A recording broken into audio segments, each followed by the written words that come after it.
नमस्कार, रमन टाइम्स में आपका हार्दिक स्वागत है। मैं मस्ताना देश की प्रमुख खबर करके आपके सामने उपस्थित हूँ।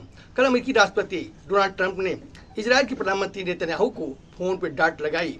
कहा कि आप अपनी हरकतों से क्यों नहीं बाज आ रहे हैं, क्या आप पागल हो गए हैं। उन्होंने कहा कि हम आपके साथ मजबूती से खड़े हुए हैं, इसका ये मतलब नहीं है कि आप जो चाहें वो करें।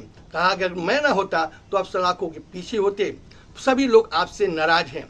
दरअसल ईरान ने स्पष्ट रूप से कह दिया था कि अगर जब तक इजराइल लेबनान पर हमला जारी रखेगा तब तो शांति वार्ता में किसी तरह का बातें करने के लिए आगे नहीं आएगा। इस पर अमेरिकी राष्ट्रपति डोनाल्ड ट्रंप बैकफुट पे दिखाई दे रहे हैं।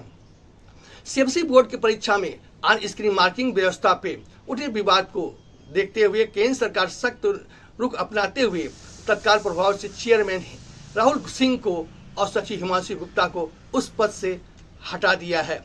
नए चेयरमैन तेज तर्राक आईएएस अधिकारी लाखंडे और सचिव वरुण भारद्वाज को बनाया है तथा एक सदस्यीय टीम गठित करके एक टेंडर की जांच करने का रिपोर्ट भी मांगा है। जो रिपोर्ट एक महीने के अंदर सरकार को सौंपा जाएगा। महाराष्ट्र के शिवसेना की तरह पश्चिम बंगाल की टीएमसी तृणमूल कांग्रेस पार्टी भी दो पक्षों में बढ़ता हुआ दिखाई दे रहा है। जैसा कि मालूम हो, टीएमसी ने नेता प्रतिपक्ष के रूप में एक सूची स्पीकर को सौंपी थी, जिसमें नेता प्रतिपक्ष के और उसके समर्थकों का हस्ताक्षर था, सिग्नेचर था। लेकिन दो विधायक ऋतुव्रत बनर्जी और संदीप शाह ने स्पीकर को लिखित सूचना दी कि उसके सिग्नेचर फर्जी बनाए गए हैं। इसको टीएमसी ने पार्टीगत विरोधी गतिविधियां मानते हुए पार्टी से निकाल दिया, जहां ऋतुव्रत बनर्जी और संदीप शाह ने 80 में से 50 विधायकों को लेकर के एक अलग मीटिंग की और उन्होंने कहा वो असली टीएमसी हैं, तृणमूल कांग्रेस वही असली है और नेता प्रतिपक्ष भी उन्हीं का होगा और स्पीकर से मांग करेंगे कि चुनाव चिन्ह भी उन्हें आवंटित किया जाए। इस पर ममता बनर्जी ने तीखी प्रतिक्रिया देते हुए कही कि भाजपा की चाल है कि टीएमसी को तोड़ने की कवायद कर रही है। कल जम्मू कश्मीर के किश्तवाड़ जिले में बादल फटा, प्रशासन मौके पहुंच करके जायजा ले रहा है।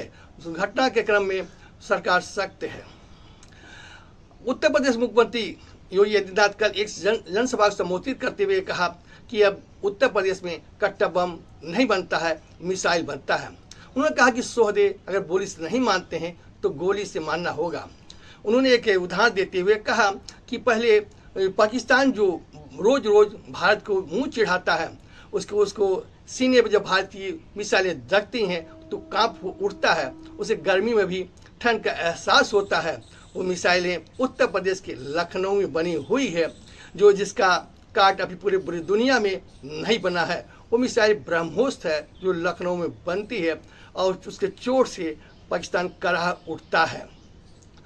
आज उत्तर प्रदेश मुख्यमंत्री योगी आदित्यनाथ अपने गृह जनपद गोरखपुर में रहेंगे। गोरखपुर पहले अभाव में रहता था, पिछड़ापन दिखाई देता था, यह प्रभाव में आ चुका है। योगी आदित्यनाथ के आने के बाद ये जिला सुंदरता में आगे बढ़ रहा है, स्वच्छता में आगे बढ़ रहा है। ये शहर पर्यटकों को आकर्षित करने वाला बन गया है। इसके साथ उद्योग धंधे भी खूब जमे हुए हैं। बड़े बड़े उद्योगपति अपनी पूंजी गोरखपुर में लगाने को तैयार हैं। पहले गोरखपुर की तुलना अब पिछड़े में किया जाता था, अब गोरखपुर की तुलना भारत के बड़े शहर लखनऊ जयपुर से तुलना की जाती है। कल गोरखपुर के दो अप्रिय घटनाएं घटी। वह वृद्ध भाजपा नेता मक्खनलाल गुप्ता का देहांत हो गया। वह उड़ीसा में जयपुरी में मंदिर में दर्शन करने के लिए गए थे, होटल उनका हार्ट अटैक हो गया। वहीं एक नौजवान विशाल गुप्ता जो व्यापारी नेता थे और उनकी भाजपा में अच्छी पकड़ थी, युवा में अच्छी पकड़ थी, व्यापारी उनकी बातें मानते थे, वो व्यापारी के लिए आवाज़ उठाते थे। उनका भी हार्ट अटैक हुआ। एम्स से जाते जाते रास्ते में उनका हृदय गति से देहांत हो गया।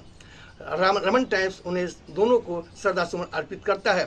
मुख्यमंत्री आदित्यनाथ आज उन दोनों लोग के निवास पे जा सकते हैं। आज समाचार नहीं समाप्त हुआ, कल फिर मुलाकात होगी। तब तो मुझे याद दीजिए। आपका दिन शुभ हो।